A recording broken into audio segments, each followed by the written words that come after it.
Welcome back, boys and girls. It is that time. Brian and I finally got the car buttoned up. Bob's got all his clothes back on.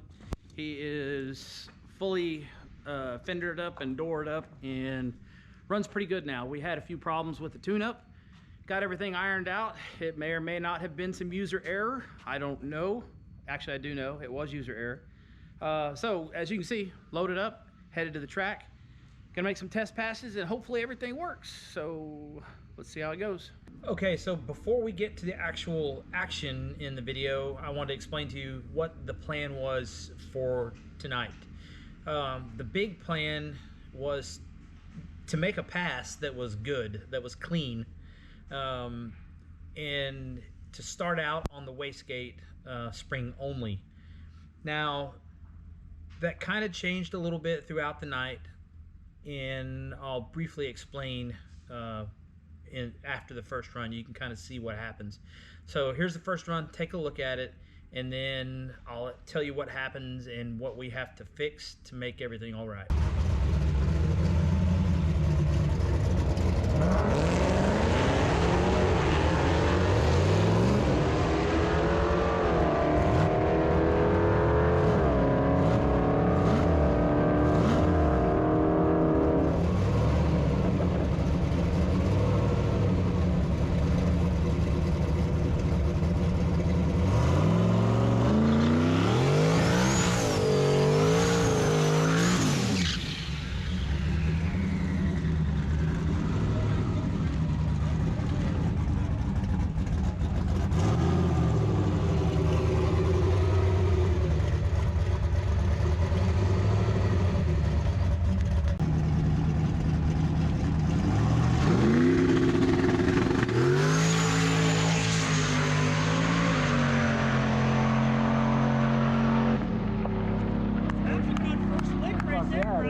Okay, so now we're going into the second run, and what has happened is, after I reviewed the logs from the first run, on the spring it should make 8.8 pounds of boost, period. That's what it has always done in the past. Even through the entire quarter mile, a perfectly flat boost curve. So what's happened is the wastegate or wastegates are sticking, and it's having some boost creep, but it's not continually climbing throughout the run. It goes up and then it comes down, and then it goes up and it comes down. So the car launches on about 6 pounds of boost, and I had gone through the logs many times over to see what the problems were. And the problems that I was seeing was that the air fuel was just excessively rich, lean. I'm sorry, it was excessively lean. And the air fuel, or the correction, was adding big amounts of fuel to it. So the only changes throughout the night ended up being the fuel curve and timing once or twice, and that was about the extent of it. So check out the second run, and then we'll go to the next one.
All right, now we're coming up for the next pass, and the only changes, again, for the whole night, But for this pass in particular, is just to change the fuel table up a little bit.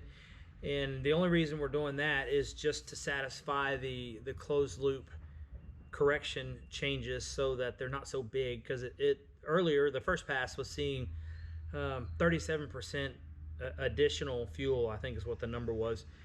And then so this pass we manually edited some of the tables to get the fuel closer to being in check, and try to get it closer to single digit correction. So that's what's coming up for this pass.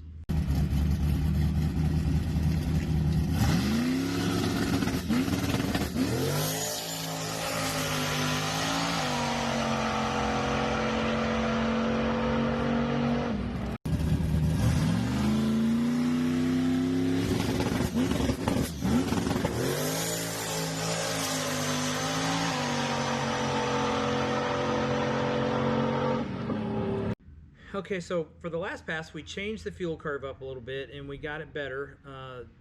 The correction limits are getting further and further and further down, closer to single digits where we want them. One thing I did change that was a little bit too heavy was the fueling in the area right around the two-step.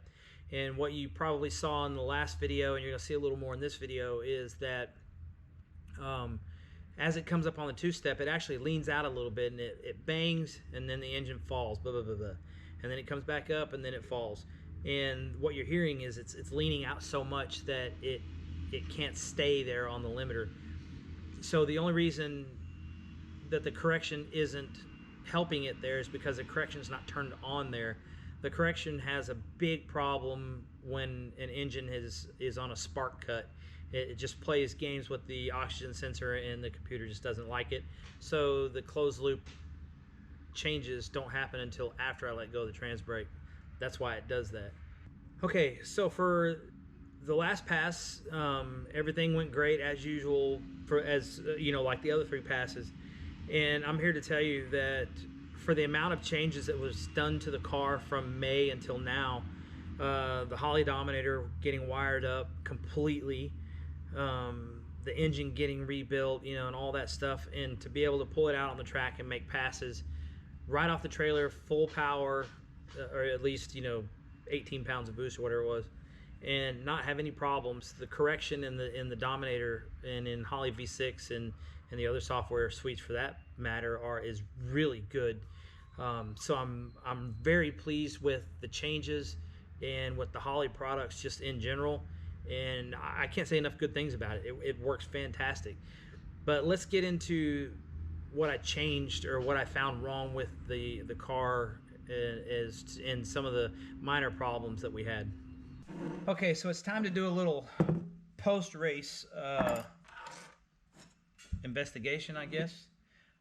So I mentioned earlier during the pass on the Wastegate, the car has typically made 8.8 pounds of boost for the entire quarter mile. Well, here during these few passes, it didn't do that. For whatever reason, it was boost creeping and blah blah blah. So when I went to take the wastegates off of the car to check them out, the first one came off. Just take the screw and the nut off, and the clamp comes off and whatever.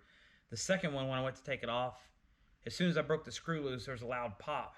The pop, presumably, was the valve slamming shut, like it was barely held off of the seat for some reason. So what that means is that one of the 44 millimeter wastegates was doing 95% of the work. The other one wasn't moving. When I took it apart, the one that made the noise, the valve still moved freely. So somehow or other, it got in a bind. And during the time that the car sat for those 4 or 5 months or whatever it was. It works fine now though, so I'm gonna check the second one now and see how it looks. And matter of fact, before I take it apart, I can take something.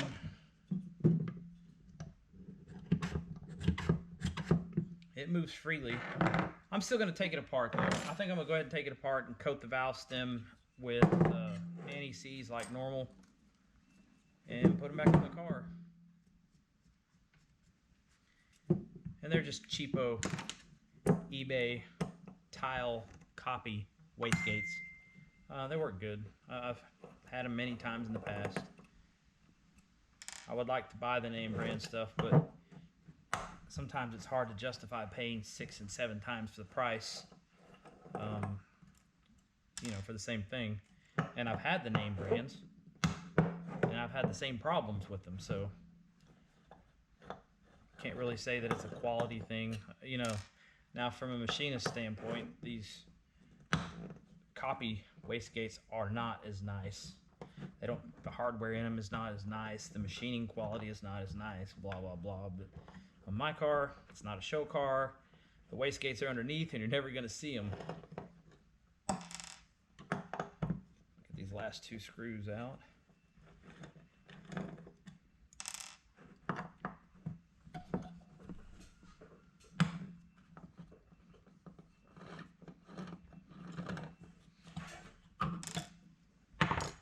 Alright, it's got the same spring as the other one. Everything looks good inside. As you can see, the valve moves freely. The diaphragm was held in there. That's what made it stick, but it moved free. So nothing wrong with the wastegates other than that one appeared to be clamped shut for some reason. So put it back on the car. Okay guys, so that's the end of the video. As I said before, I'm super pleased with how the car ran. No problems other than a slight amount of boost creep, which is totally okay. That's already fixed. The car's ready to go racing again. I got new tires to put on it, sitting over in the back of the truck. So this week I added some sensors to it. I added a G meter. I added front wheel speed, drive shaft speed, traction control, and let's see what else. There was something else important. Anyways, that's it. Those are the big ones for this week. More data is better data and makes for some better improvements to get to the ultimate goal. So you won't hear me say this too much throughout the season, but on 18 pounds of boost, the car is running consistent 520s. It's faster than that, and I'll just leave it at that. But having said that, that's the end of the video. Again, really pleased with the Holley products and the progress of the car. Couldn't ask for anything more. But thanks everybody for stopping by. I sure do appreciate it. As usual, I got links to the products that we use on the channel down below in the description. And just take a look at that stuff. Thanks for stopping by. Give it a thumbs up, subscribe if you haven't, and we'll see you in the next one.